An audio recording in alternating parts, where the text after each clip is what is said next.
Bismillahirrahmanirrahim. Assalamualaikum warahmatullahi wabarakatuh.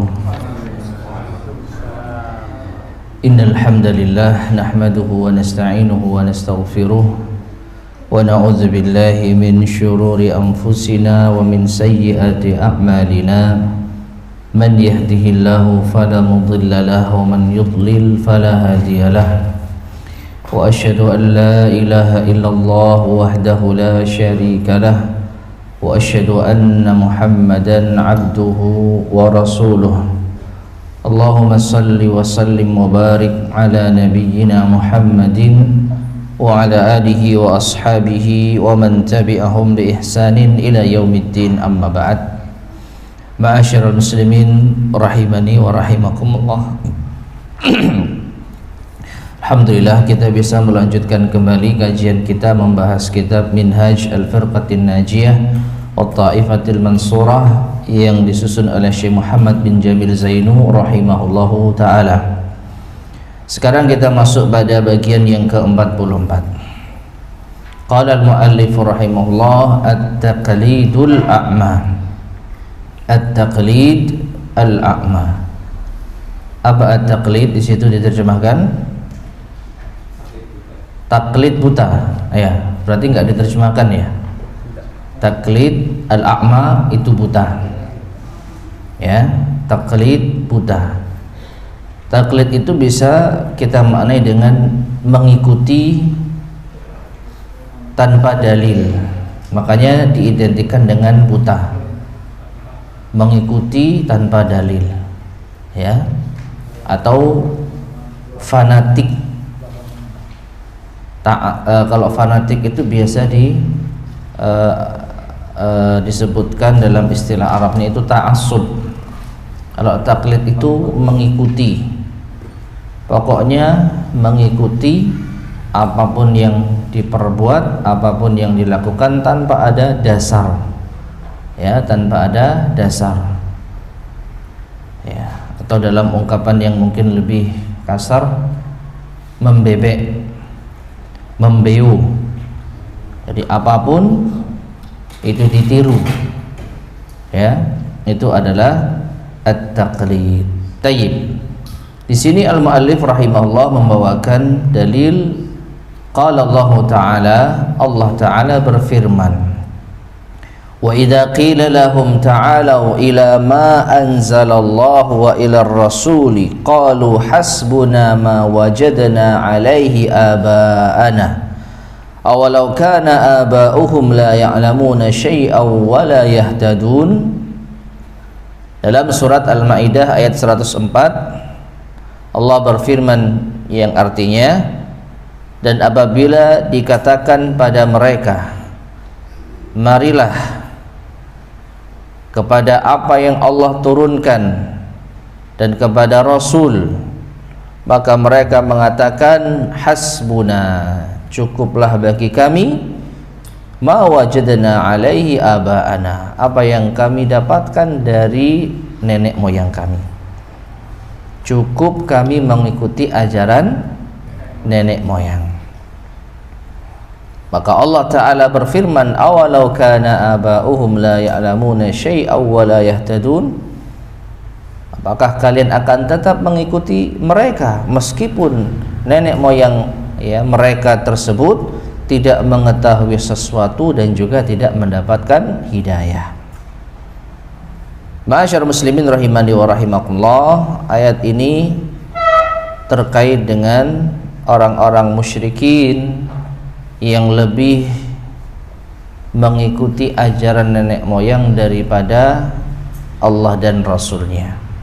Ketika Allah Subhanahu wa ta'ala menurunkan Al-Quran, Waalaikumsalam warahmatullahi wabarakatuh, dan mengutus nabinya sallallahu alaihi wasallam, dan ternyata bertentangan dengan ajaran nenek moyang mereka, maka orang-orang musyrikin bersikukuh untuk mencukupkan diri dengan mengikuti nenek moyang mereka. Maka Allah Subhanahu wa ta'ala katakan, awalau kana aba'uhum la ya'lamuna syai'aw wa la yahtadun. Apakah tetap kalian ikuti mereka meskipun mereka tidak mengetahui sesuatu dan tidak mendapat hidayah. Baik, sekarang kita masuk pada poin-poin yang disebutkan oleh al-mu'allif rahimahullah terkait dengan ayat yang mulia ini. Awalan, yang pertama, yukhbiruna Allahu an halil musyrikin hinama qala lahumur rasulu sallallahu alaihi wasallam ta'alau ilal Qur'an wa tauhidillah wa du'aihi wahdah. Allah subhanahu wa ta'ala mengabarkan kita hinama qala lahumur rasulu sallallahu alaihi wasallam, ketika Rasulullah sallallahu alaihi wasallam berkata kepada mereka, ta'alau ilal Qur'an, marilah datang untuk mendengarkan Al-Qur'an, untuk mengamalkan Al-Qur'an dan mentauhidkan Allah dan berdoa hanya kepadanya semata. Faqalu, maka mereka mengatakan, yakfina aqidatul aba, cukup bagi kami akidah nenek moyang kami. Faradda alaihimul qur'ana, maka faradda alaihimul qur'anu, maka Al-Qur'an pun membantah mereka, qailan, Allah mengatakan, inna aba'akum juhalun, sesungguhnya nenek moyang kalian itu bodoh, la ya'lamuna syai'a, mereka tidak mengetahui sesuatu, walam yahtadu ila tariqil haq, dan mereka tidak mendapatkan petunjuk menuju jalan kebenaran. Ya, sebagaimana yang tadi kita sampaikan, jadi mereka bersikukuh tidak mau untuk mengikuti Al-Quran dan Rasulullah SAW. Mereka lebih memilih mengikuti ajaran nenek moyang, meskipun ajaran nenek moyang mereka tidak di atas kebenaran. Nah, jadi ayat ini sababun nuzulnya terkait dengan orang-orang musyrik yang enggan menerima kebenaran dan bersikukuh mengikuti ajaran nenek moyang, meskipun nenek moyang mereka tidak mengetahui sesuatu. Tsaniyan, yang kedua, inna katsiran minal muslimin, sesungguhnya kebanyakan dari kaum muslimin, waqa'u fi hadat taqlidil a'ma, mereka terjatuh pada taklid buta ini. Ya, waqad sami'tu ahadad du'at, sungguh aku telah mendengar salah seorang dai yakhtubu fi muhadaratin qailah, pernah berkhutbah dalam sebuah muhadarah, yaitu sebuah seminar atau pengajian, dengan mengatakan, hal kana aba'ukum ya'lamuna annallaha lahu yadun, apakah nenek moyang kalian mengetahui bahwasanya Allah itu memiliki tangan? Maksudnya, pernah nggak kita mendengar nenek moyang kita, ayah-ayah kita dahulu mengatakan Allah punya tangan? Yahtajju bi abaihi, maka orang ini, dai ini, berhujjah dengan nenek moyangnya, alal ingkar, untuk mengingkari kebenaran. Ma'anna al-Qur'ana athbata dzalika, padahal Al-Qur'an menetapkan hal tersebut, fi qaulihi ta'ala, pada firman Allah Ta'ala, an khalqi Adam, tentang penciptaan Adam. Apa kata Allah? Ma mana'aka an tasjuda lima khalaqtu biyadayya, dalam surat Shad ayat ke-75, yang artinya, apa yang menghalangimu wahai Adam untuk sujud, ya, apa yang menghalangimu wahai iblis ini, ya, apa yang menghalangimu wahai iblis untuk sujud kepada Adam yang telah aku ciptakan dengan kedua tanganku, ya. Jadi Allah subhanahu wa ta'ala di dalam ayat ini menetapkan menciptakan Adam dengan kedua tangannya. Wala tushbihu yaduhu yadal makhluqatihi, tetapi tangan Allah tidak menyerupai tangan makhluknya. Liqaulihi ta'ala, berdasarkan firman Allah Ta'ala, laisa kamitslihi syai'un wa huwas sami'ul basir, tidak ada sesuatu pun yang serupa dengannya, dengan Allah, dan dia yaitu Allah Maha mendengar lagi Maha melihat. Taib. Ma'asyar muslimin rahimani wa rahimakumullah. Jadi ini salah satu fenomena yang pernah dijumpai oleh penulis rahimahullah. Jadi ada seorang dai yang berbicara di hadapan jamaah mengingkari Allah itu memiliki tangan dengan dalil tidak pernah diucapkan oleh nenek moyang. Ya. Tidak pernah diucapkan oleh para pendahulu. Padahal Al-Qur'anul Karim menetapkan bahwa Allah itu memiliki dua tangan. Ya. Terlepas dari bisa jadi mereka tidak mengingkari ayat ini, tapi mereka mentakwil ayat ini. Ya.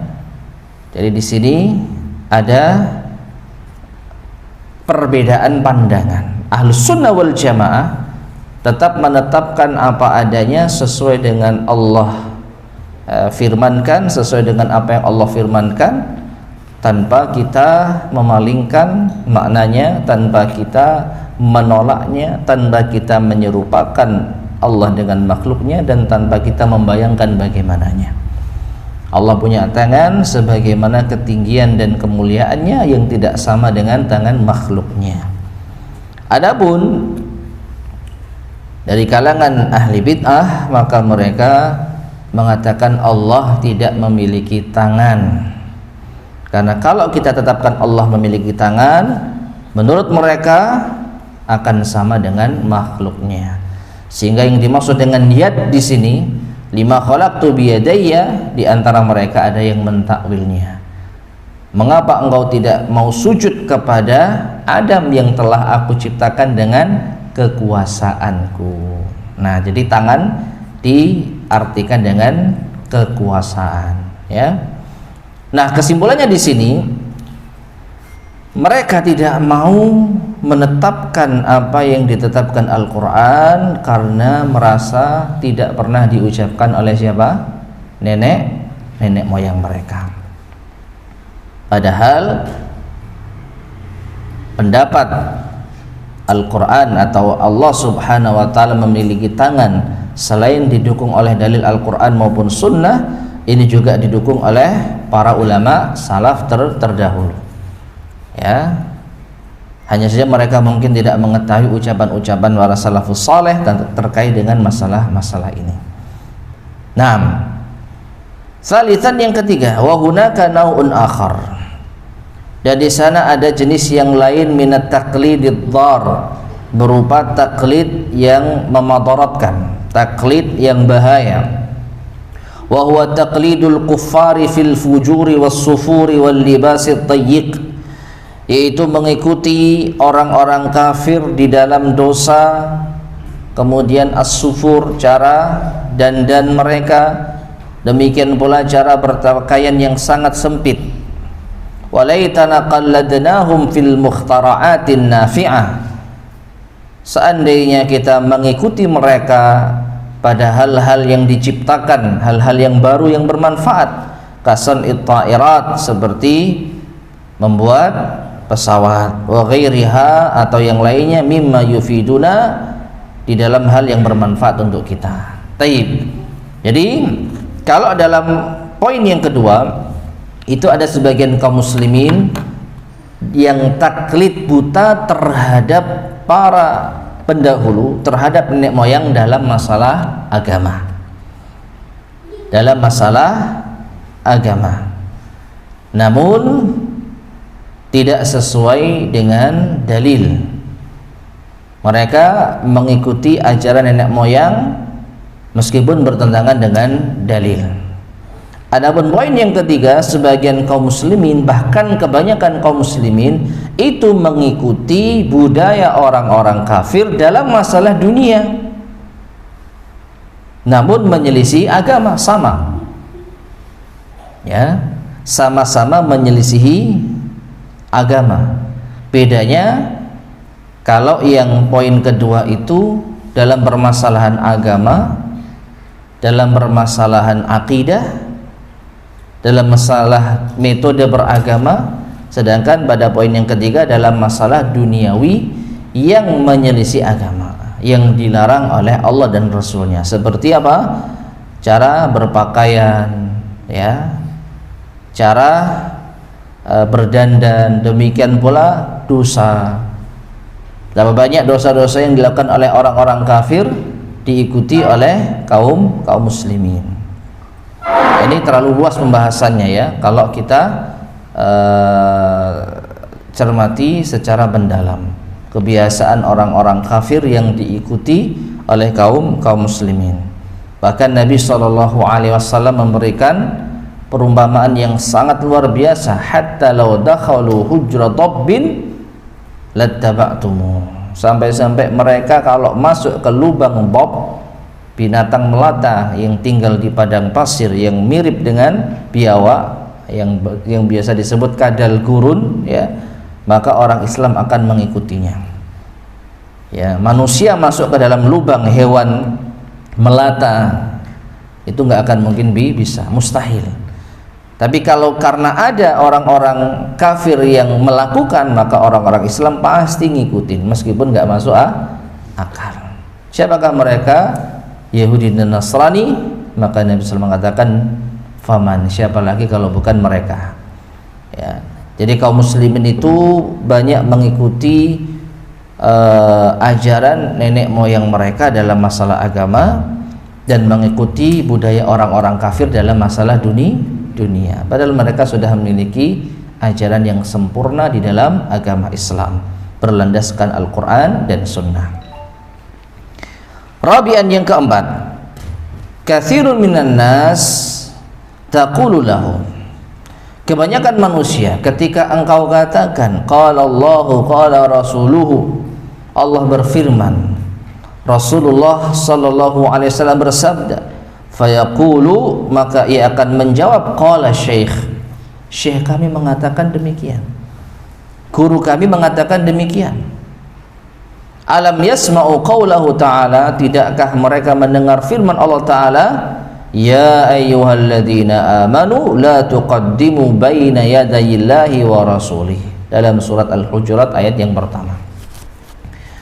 Wahai orang-orang yang beriman, janganlah kalian mendahului Allah dan Rasulnya. Ay la tuqaddimu qawla ahadin ala qawlillahi wa rasulih, itu jangan kalian mendahulukan ucapan seorang pun, ya, di atas firman Allah dan sabda Rasulnya. Ini fenomena lain, ya. Ketika kita mengatakan Allah berfirman, Rasulullah SAW bersabda, maka mereka akan bantah dengan ucapan syekh mereka, guru mereka, tokoh agama mereka. Padahal Allah Subhanahu wa taala, ya, betul-betul memperingatkan, la tuqaddimu baina yadayillahi wa rasulih, janganlah kalian mendahului Allah dan Rasulnya. Dengan cara apa? Mendahulukan ucapan seorang pun di atas ucapan atau firman Allah dan sabda Rasulnya. Wa qala Ibnu Abbasin, Abdullah bin Abbas radhiyallahu anhu pernah mengatakan, arahum sayahlakun atau sayahlikun, aku melihat mereka itu adalah orang-orang yang akan binasa. Aqulu qala an-nabiy sallallahu alaihi wasallam wa yaquluna qala Abu Bakr wa Umar, ketika aku mengatakan Rasulullah sallallahu alaihi wasallam bersabda, mereka mengatakan Abu Bakar dan Umar berkata. Rawahu Ahmad wa ghairuh wa sahahahu Ahmad Syakir. Hadis ini diriwayatkan oleh Imam Ahmad dan yang lainnya dan disahihkan oleh Syekh Ahmad Syakir rahimahullah. Nah, perhatikan ma'asyiral muslimin rahimani wa rahimakumullah. Ketika sebagian yaitu tabi'in, ya, ketika sebagian tabi'in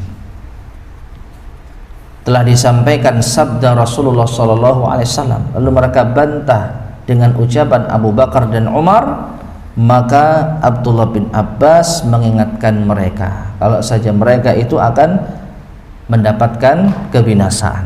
Kenapa? Karena membantah sabda Rasul dengan ucapan Abu Bakar dan Umar. Ya, padahal yang dijadikan dalil oleh mereka itu orang-orang mulia, para sahabat yang mulia. Siapa yang tidak mengenal kedudukan Abu Bakar dan Umar? Tapi semulia apapun sahabat tidak pantas untuk dibenturkan dengan sabda Rasulullah sallallahu alaihi wasallam. Ya. Terlepas dari secara zahir ya tidak akan mungkin sabda Rasul bertentangan dengan ucapan Abu Bakar dan Umar. Artinya Abu Bakar dan Umar tidak akan mungkin berani menentang Rasulullah sallallahu alaihi wasallam. Namun bisa jadi ada beberapa hal yang tidak diketahui Abu Bakar dan Umar, sedangkan Abdullah bin Abbas mengetahui hal tersebut, ya, sehingga ketika Abu Bakar dan Umar tidak mengetahui dalil dari Rasulullah SAW sehingga mereka berijtihad dan ternyata ijtihad mereka itu menyelisih dalil yang tidak mereka ketahui, disitulah Ibnu Abbas menyampaikan, qala Rasulullah sallallahu alaihi wasallam, Rasulullah sallallahu alaihi wasallam telah bersabda. Maka ketika dibantah dengan ucapan Abu Bakar dan Umar, Ibnu Abbas pun mengingatkan mereka bahwa mereka akan mendapatkan kebinasaan.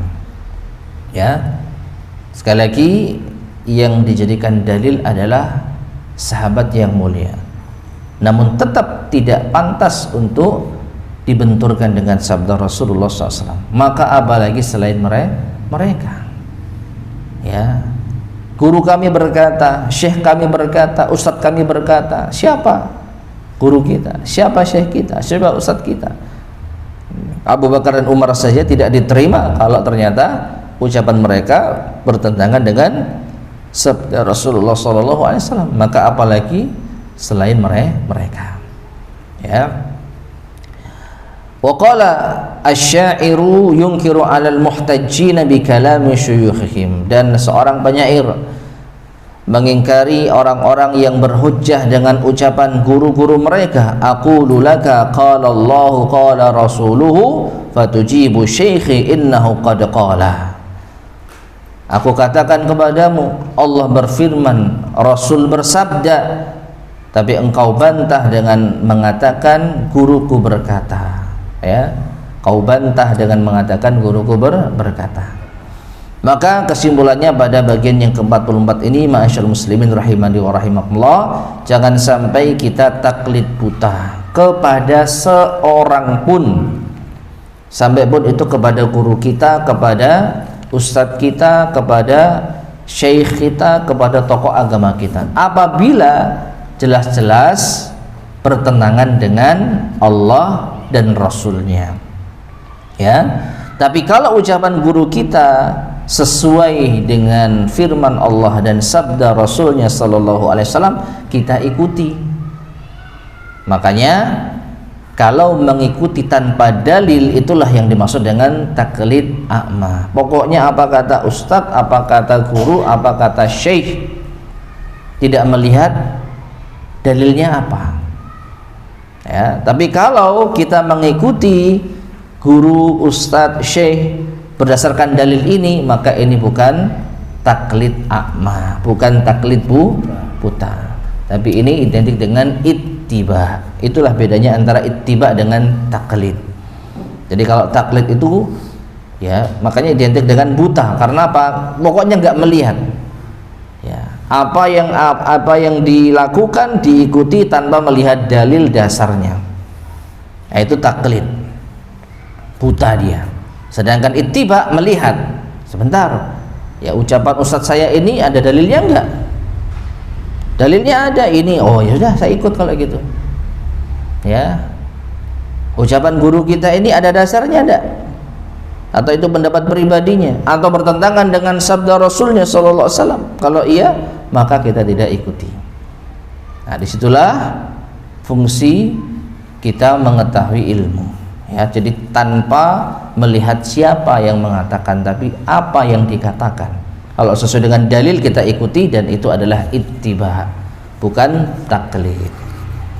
Baik, sekarang kita masuk pada penghujung bagian akhir di dalam kitab, yaitu la taruddul haqqa, bagian ke-45. Jangan kalian membantah kebenaran, jangan kalian menolak kebenaran. Di sini al-mu'allif rahimahullah membawakan 3 poin. Awalan, yang pertama, laqad arsalallahu rusula linnas, sungguh Allah telah mengutus rasul-rasulnya pada manusia. Wa amarahum bid-da'wati ila ibadatillahi wa tauhidih, dan Allah perintahkan mereka, yaitu para rasul, untuk berdakwah kepada peribadatan kepada Allah dan mentauhidkan Allah. Walakinna aktsaral umami kadzdzabur rusul, akan tetapi kebanyakan umat itu mendustakan para rasul. Wa raddul haqqal ladzi du'u ilaih, dan mereka menolak kebenaran yang mereka disuruh padanya. Wa huwa tauhidu, yaitu tauhid. Fakana aqibatuhum ad-dimara, maka akibat dari perbuatan mereka adalah kehancuran.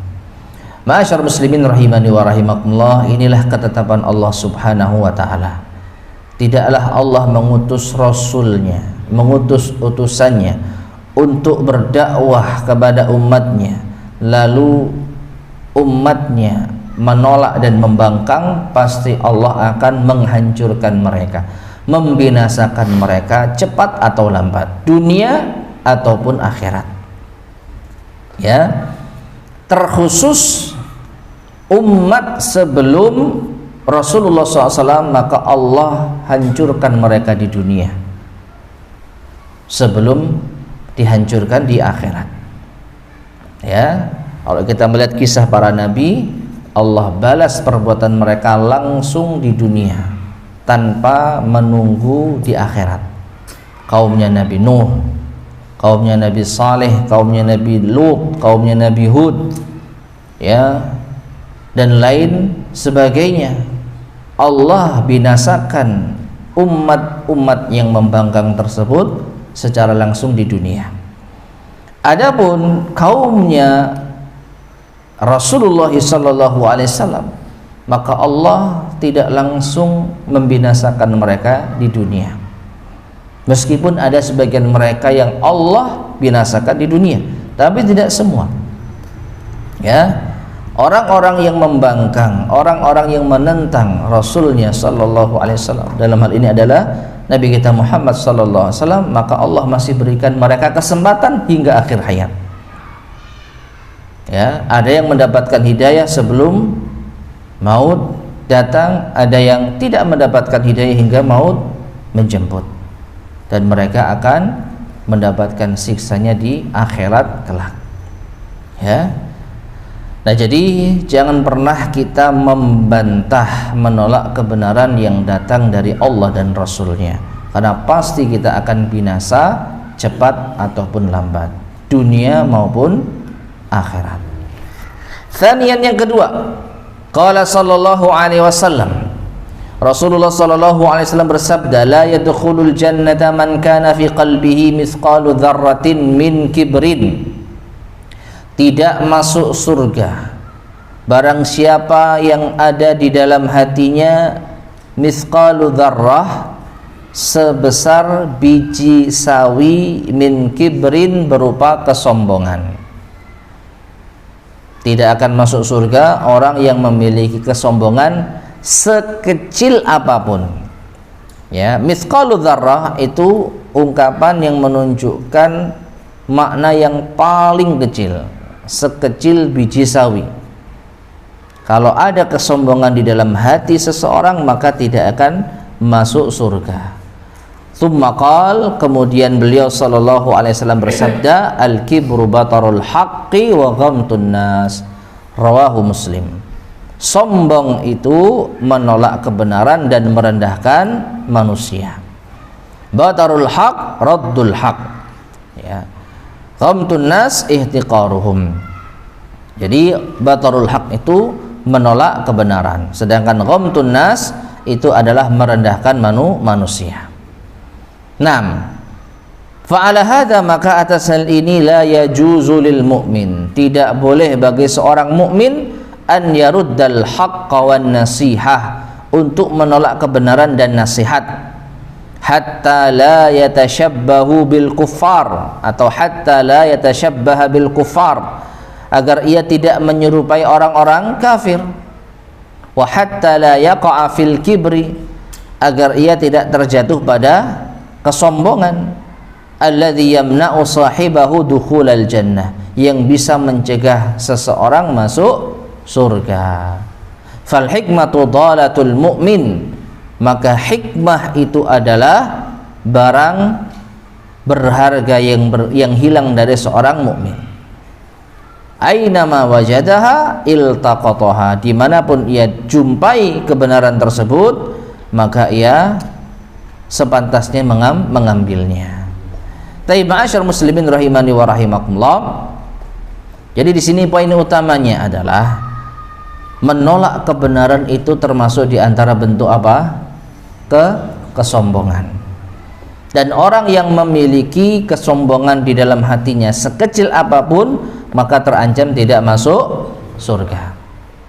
Ya, jadi jangan apa? Tolak kebenaran. Kalau kebenaran itu datang pada kita, maka wajib untuk kita terima. Minimalnya kita dengarkan dan tidak kita bantah. Nah, itu minimalnya. Ya, kalau jelas-jelas kita melakukan kesalahan dan penyimpangan, lalu kita sudah ditunjukkan dalilnya, dasarnya, maka jangan pernah sekali-kali kita bantah.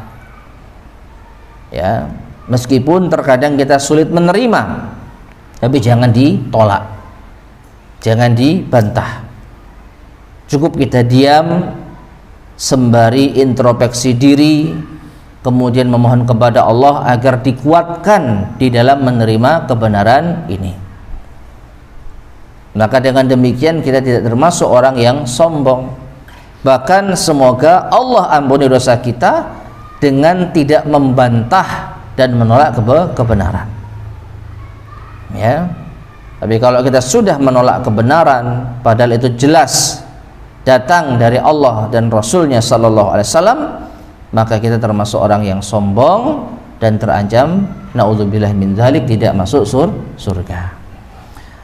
Nah, terkait dengan hikmah adalah barang berharganya orang beriman yang hilang, maka di sini poin yang ketiga, walihada yajibu qabulul haqqi min ayyi insanin kana, oleh karenanya wajib untuk menerima kebenaran dari siapapun orangnya, hatta minasyaitan, meskipun dari siapa? Syaitan.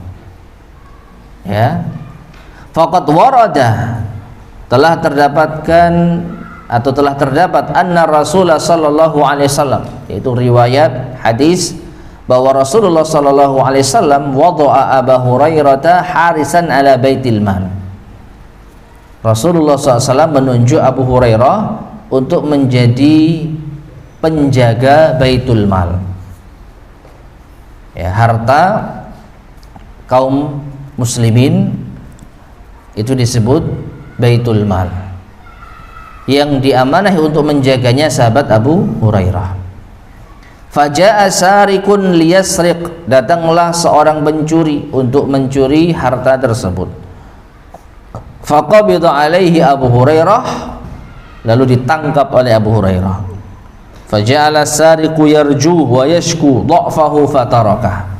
Lalu Abu Hurairah pun lalu pencuri itu pun berharap agar dilepaskan dan mengeluhkan tentang kelemahannya, meminta belas kasih Abu Hurairah, maka Abu Hurairah pun melepaskannya.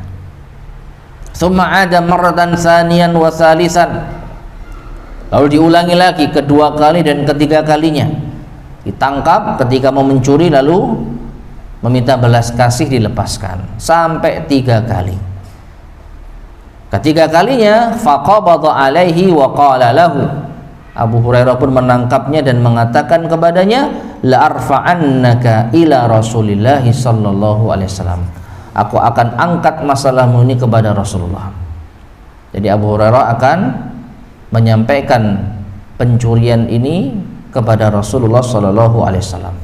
Faqal, maka pencuri ini lagi-lagi mengatakan, da'ni, lepaskan aku. Fa inni u'allimuka ayatan minal Qur'an idza qara'taha la yakrubaka syaitanun. Ya. Aku akan ajarkan kepadamu satu ayat di dalam Al-Quran yang engkau baca. Apabila engkau membacanya, maka syaitan tidak akan mendekatimu. Qala, Abu Hurairah bertanya, mahiyah, ayat apakah itu? Qala, pencuri ini mengatakan, ayatul kursi, ayat kursi. Fatarakahu, lalu ia pun laki-laki dilepaskan. Wa qassa Abu Hurairah ta'ala Rasulullah sallallahu alaihi wasallam ma ra'a. Lalu Abu Hurairah mengisahkan, menceritakan kejadian ini kepada Rasulullah sallallahu alaihi wasallam. Faqala lahu Rasulullah sallallahu alaihi wasallam, maka Rasulullah SAW berkata kepada Abu Hurairah, atadri man takallam, tahukah engkau siapa yang bicara itu? Apa kata Nabi SAW? Innahu syaitan, dia adalah syaitan. Ya, saddaqaka wa huwa kadzubun, dia telah berkata jujur kepadamu meskipun dia itu pendusta. Ya, rawahul Bukhari, hadis ini diriwayatkan oleh Imam Al-Bukhari. Nah, poin utamanya apa? Poin utamanya, kalau ada orang yang berkata benar, siapapun dia wajib diterima. Namun jangan salah paham, bukan berarti kita boleh mencari kebenaran kepada siapapun. Bedakan antara menerima kebenaran dengan mencari kebenaran.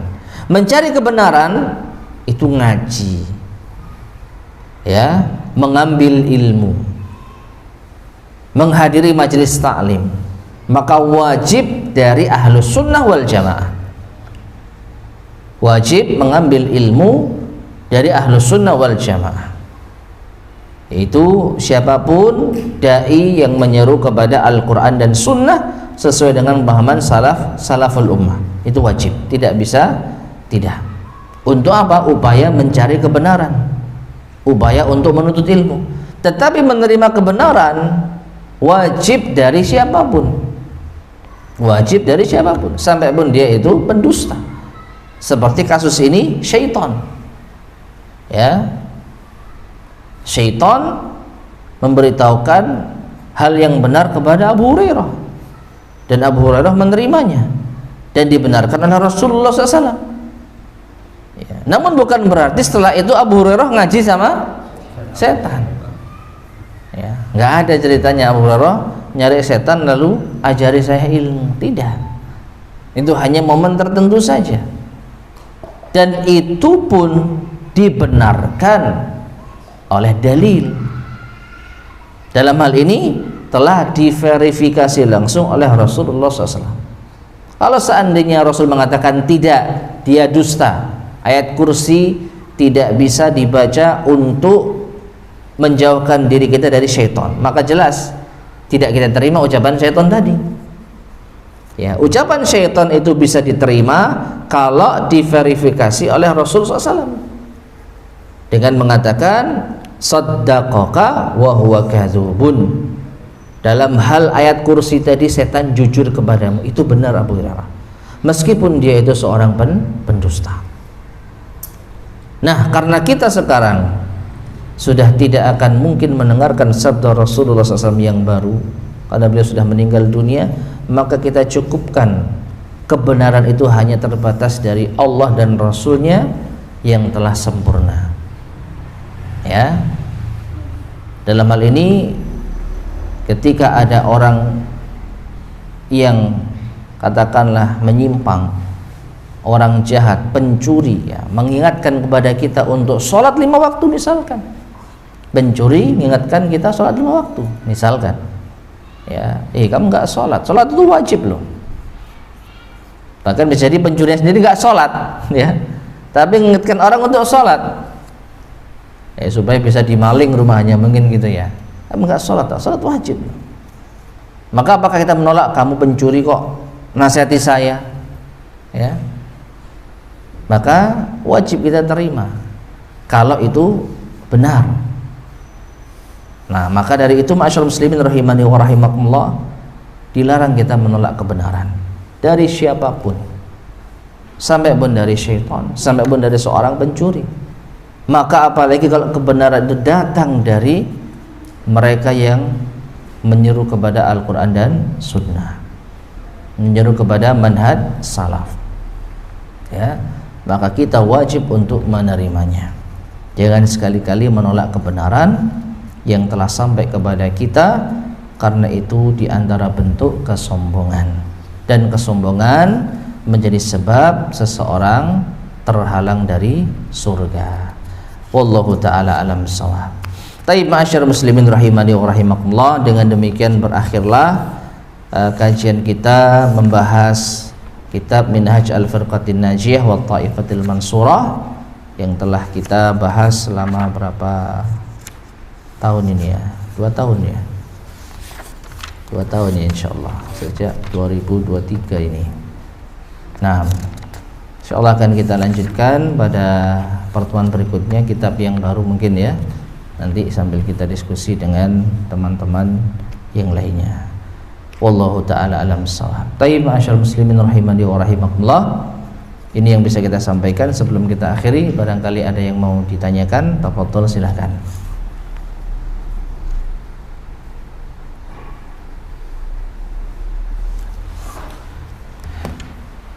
Ada yang tanyakan?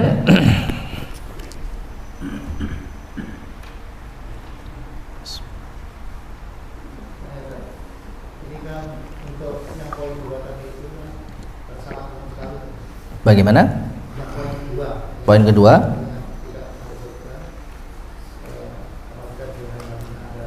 kesombongan.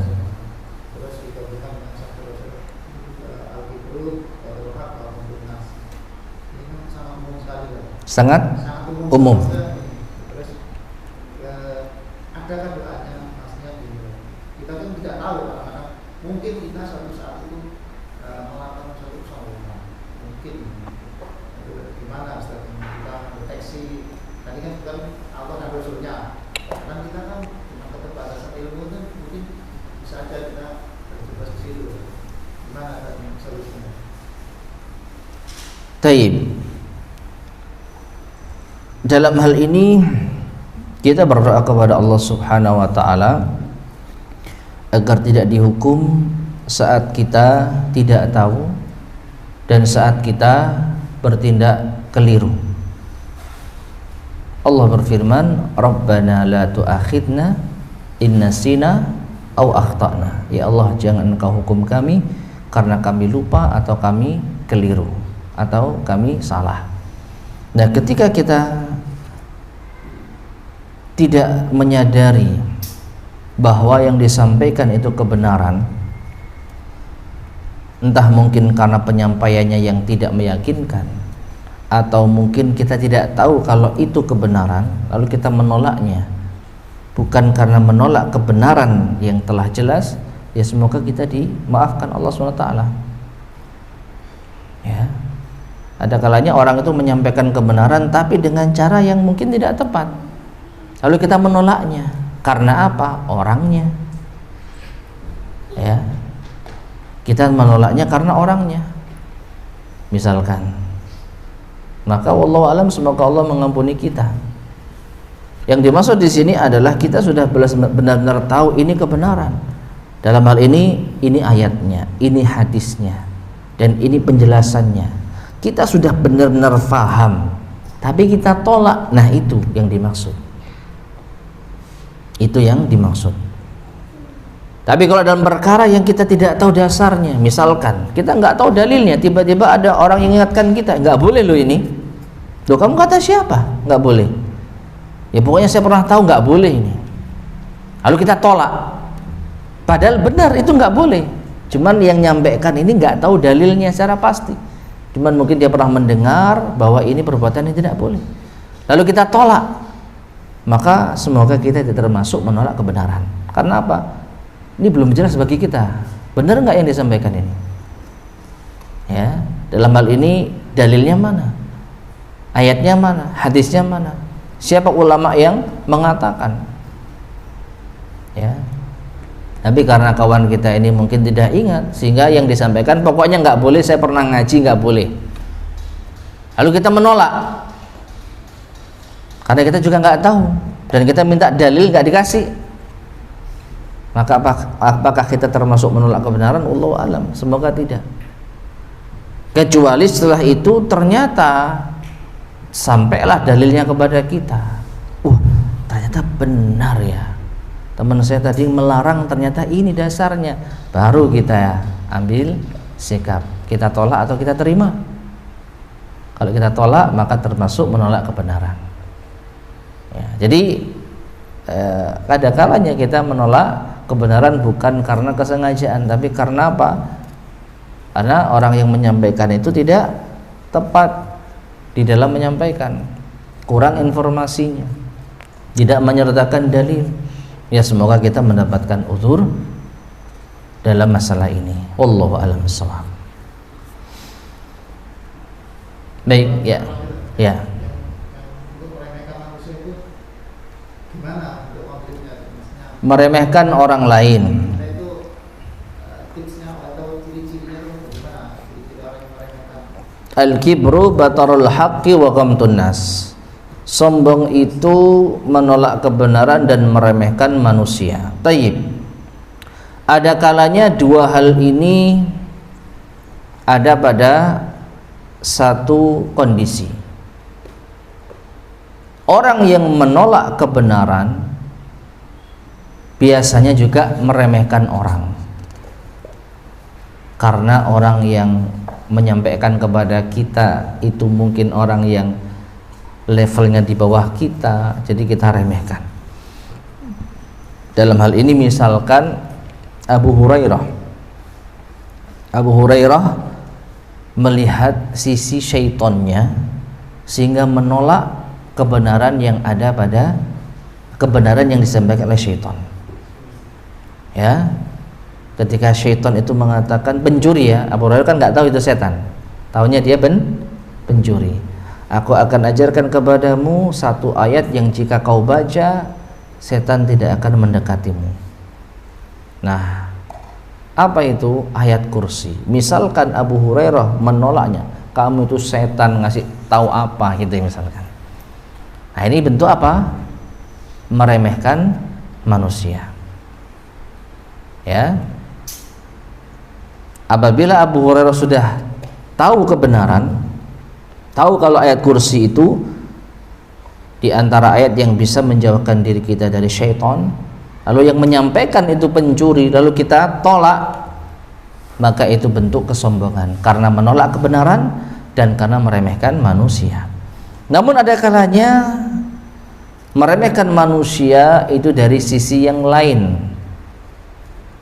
Contohnya berkaitan dengan ya tadi, strata sosial, kekayaan, kemudian jabatan, bahkan suku bangsa, ya. Karena dia orang suku mana maka kita rendahkan, rasisme, ya. Karena dia bukan keturunan bangsawan maka kita rendahkan, sedangkan kita keturunan bangsawan. Maka meskipun itu tidak terkait dengan kebenaran, ya, tidak terkait dengan dalil, maka tatkala kita meremehkan orang lain seperti itu dengan membanggakan diri kita, maka kita termasuk orang yang sombong. Kita punya mobil baru, sedangkan tetangga kita punya mobil lama, lalu kita remehkan, maka ini masuk apa? Sombong. Ya, nggak level kamu, misalkan gitu ya. Ya, ada orang megang mobil kita, kotor tanganmu, ya, karena kamu orang miskin misalkan. Nah, itu sombong. Ini tidak berkaitan dengan masalah dalil Al-Quran ataupun hadis, tapi masalah apa? Karakter orang yang sombong karena dia meremehkan orang lain, melihat orang lain dari segi kekayaan, jabatan, bangsa, suku. Ini termasuk bentuk kesombongan. Nah, itu contoh realnya, dan ini banyak, ya, banyak, sangat banyak orang menilai orang lain dari segi apa? Gajimu berapa sih, kok berani ngomong gitu sama saya? Nah, sombong ini, ya. Kamu orang mana sih, kok berani ngomong gitu sama saya? Nah, sombong. Ya, nah ini bentuk kesombongan yang merupakan meremehkan manusia. Dan terlalu banyak contoh realnya dalam hal ini. Nah, di antaranya tadi menolak kebenaran kadangkala satu paket dengan merendahkan orang lain. Wallahu a'lam bishawab. Baik, ada lagi yang sampaikan? Oke, silakan. Ini ada satu kasus, misalkan seseorang diberitahu bahwa bersentuhan dengan lain jenis itu kan ada hukumannya, baik ditusuk jarum. Itu ketika disampaikan hal kayak gitu, dia bilangnya yang penting hatinya gitu. Ya, itu termasuk menolak benar atau tidak? Baik. Kalau seandainya dia sudah tahu dalilnya, betul-betul tahu bahwa apa yang disampaikan adalah sabda Rasulullah SAW, lalu dia menolak dengan mengatakan yang penting hatinya, maka ini termasuk bentuk kesombongan. Ya. Adapun kalau dia tidak yakin dengan apa yang kita sampaikan, ya, benar tak Rasulullah mengatakan demikian? Benar. Dalilnya ini. Lalu dia tidak percaya dengan apa yang kita sampaikan. Ini beda lagi. Ini berbeda lagi.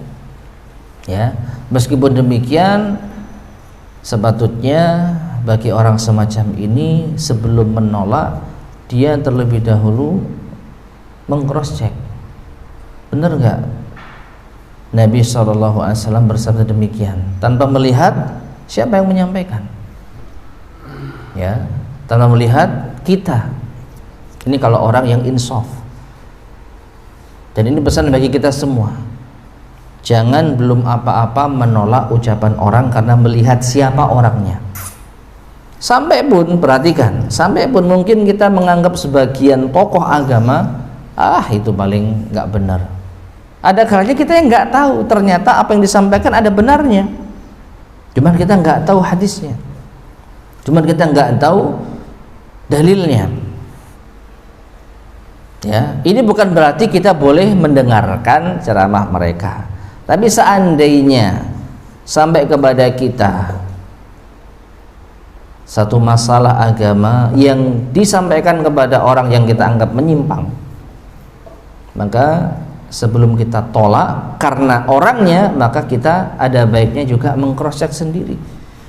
Dan sekarang media informasi sangat luar biasa, tinggal kita ketik, adakah dalil ini misalkan, ya, tadi Ustadz Fulan mengatakan karena mendengar cuplikan ceramah ini gitu misalkan, dan kita tahu Ustadz Fulan ini secara basicnya menyimpang, secara metode beragamanya itu tidak sesuai dengan Ahlus Sunnah wal Jamaah, tapi kok menyampaikan sesuatu yang seakan-akan meyakinkan, maka jangan kita tolak dulu dari sisi orangnya, tapi kita lihat benar nggak ini disampaikan. Kalau benar ya kita terima, ya. Jadi al-hikmatu dhalatul mu'min disebutkan di sini tadi, ya. Mana tadi?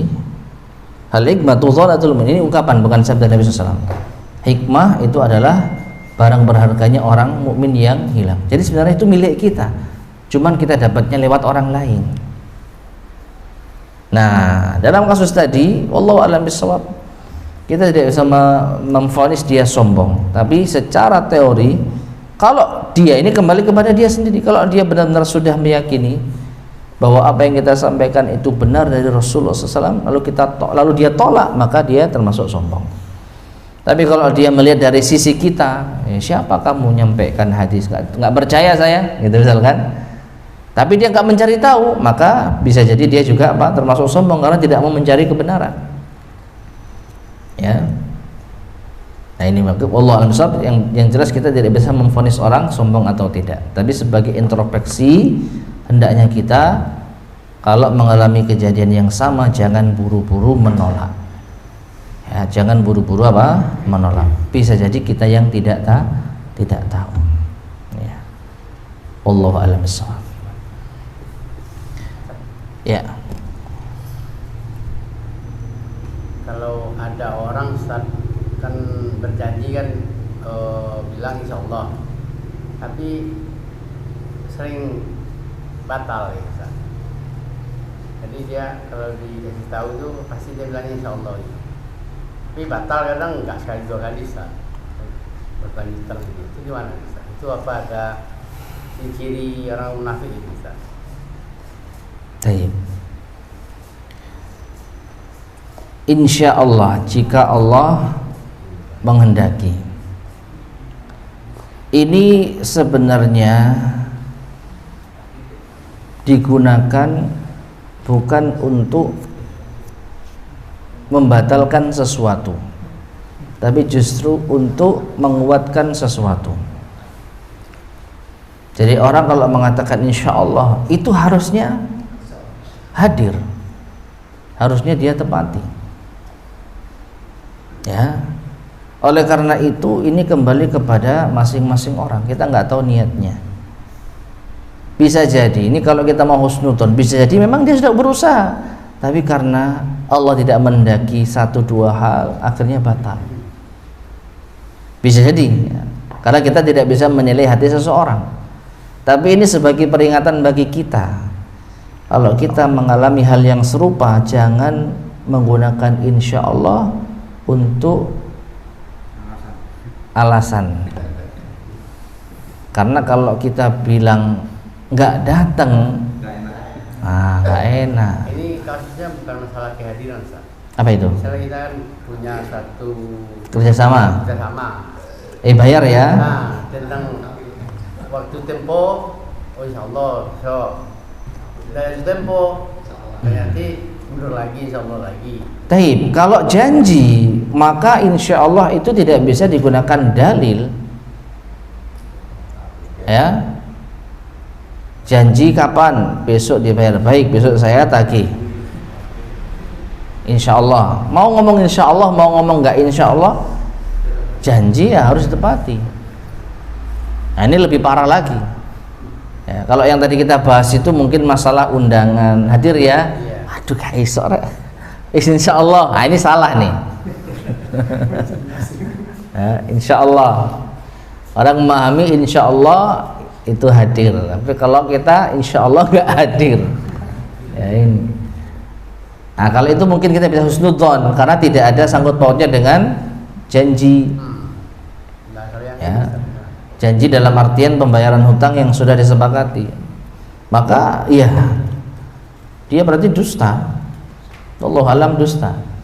Kalau dia sudah berjanji besok bayar, ternyata tidak dibayar, maka kata-kata insya Allah tidak bisa menjadi tameng untuk pengingkarannya terhadap janji. Ya, Allah alam shawab. Jadi berarti dia kita nggak mau tahu. Itu urusan dia, mau insya Allah mau tidak, enggak. Kamu kemarin udah jawab sih. Lu saya kan bilang insya Allah. Itu antara kamu dengan Allah. Bener nggak kamu insya Allahnya? Masalahnya kamu sudah berjanji dengan saya. Ya. Loh, tapi ternyata begini tadi. Itu urusan kamu. Ban saya bocor nggak bisa ke bank dan lain sebagainya lah. Itu urusan kamu. Ya kamu harus berupaya menunaikan janji. Jadi kita berhak untuk tetap menuntut hingga dia membayar. Terlepas dari mungkin dia benar ya, dia benar karena ada urusan-urusan yang di luar kehendaknya. Tapi kita juga berhak, ya itu urusan kamu. Saya hanya minta kamu menunaikan janji. Sekarang ya sekarang. Dan kalau memang nggak bisa ya sudah, tetap kita tuntut ya sudah besok. Gitu lagi ya terus insya Allah lagi ya jangan ngomong insya Allah. Ya jangan ngomong insya Allah ya, jadi kita ya jangan terpengaruh dengan ucapan insya Allahnya, kita janjinya ini ya. Nah, ini diantara kesalahan sebagian kalangan memakai kata insya Allah untuk hal yang tidak benar ya. Wallahu a'lam bishawab. Ada ininya termasuk sisi orang munafik. Begini, di antara ciri orang munafik adalah kalau bicara dusta, kalau berjanji tidak ditepati. Itu jelas kan? Jadi ucapan insya Allah, qadarullah tidak bisa menjadi dalil kita menerima alasan ketika dia mengingkari janji. Sahih, qadarullah semua terjadi atas takdir Allah. Insya Allah jika Allah menghendaki. Ya, tapi masalahnya apa? Ada janji yang harus ditepati. Kalau sekali dan dia menyampaikan bukti, oh berarti memang Allah belum menghendaki. Kita terima sekali, gitu ya. Seperti tadi, insya Allah saya bayar besok. Ternyata qadarullah besok dia dapat musibah. Lalu kita ditunjukkan buktinya, maaf memang saya janji hari ini, tapi qadarullah saya kena musibah misalkan. Saya nggak bisa kemana-mana. Ini buktinya, ya. Kondisi kaki saya seperti ini. Kemudian saya belum sempat ke mana, ke bank atau mengambil uang di ATM. Orang rumah nggak ada yang bisa ini dan itu. Lalu dia menyampaikan uzurnya dan jujur, ya sudah kita terima. Tapi apakah setiap hari dia kena musibah? Apakah setiap hari dia seperti itu keadaannya? Ya. Wallahu a'lam bishawab. Terkait dengan sifat orang munafik, ya tentu munafik amali ya, bukan munafik i'tiqadi. Munafik i'tiqadi itu kufur, kafir. Kalau ini munafik amali, amalannya ada kandungan kemunafikan karena kalau janji mengingkari, ya. Dia tetap seorang muslim. Wallahu a'lam bishawab. Taib, ada yang ingin sampaikan?